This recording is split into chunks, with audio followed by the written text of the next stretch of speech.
పడమని మిమ్మల్ని హెచ్చరిస్తున్నా.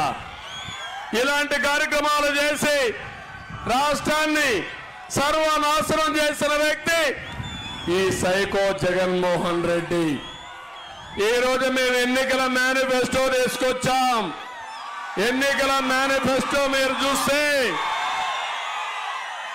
ప్రజా మేనిఫెస్టోని తీసుకొచ్చాం. మన మేనిఫెస్టో గలగలలాడుతా ఉంది. సకల జనులకు న్యాయం చేస్తున్నాం.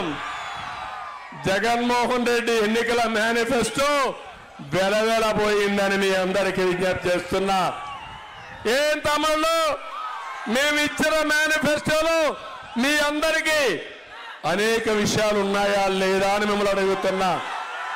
దమ్మున్న మేనిఫెస్టో మనది. ఏమీ లేకుండా ఎత్తిపోయిన మేనిఫెస్టో ఈ సైకో జగన్మోహన్ రెడ్డిది. ఒకటి అడుగుతున్నా మిమ్మల్ని, సంపద సృష్టించడం తెలియాలి, ఆదాయం పెంచాలి, పెంచిన ఆదాయం మీకు పంచాలి.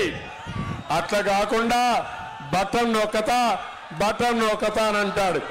నేను అడుగుతున్నా మా ఆడబిడ్డల్ని, ఏమమ్మా బటన్ నొక్కడం కష్టమా అని అడుగుతున్నా మిమ్మల్ని.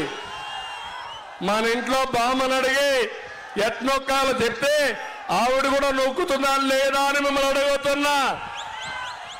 ముఖ్యమంత్రి కావాల్సింది ఒక ప్రజానాయకుడిగా ఉండాలి, ఉద్యోగాలు ఇచ్చే నాయకుడిగా ఉండాలి, ప్రాజెక్టులు కట్టేదానికి నాయకుడిగా ఉండాలి, రైతుల ఆదాయం పెంచాలి, ఈ పేదవాళ్ళ జీవనోపాధి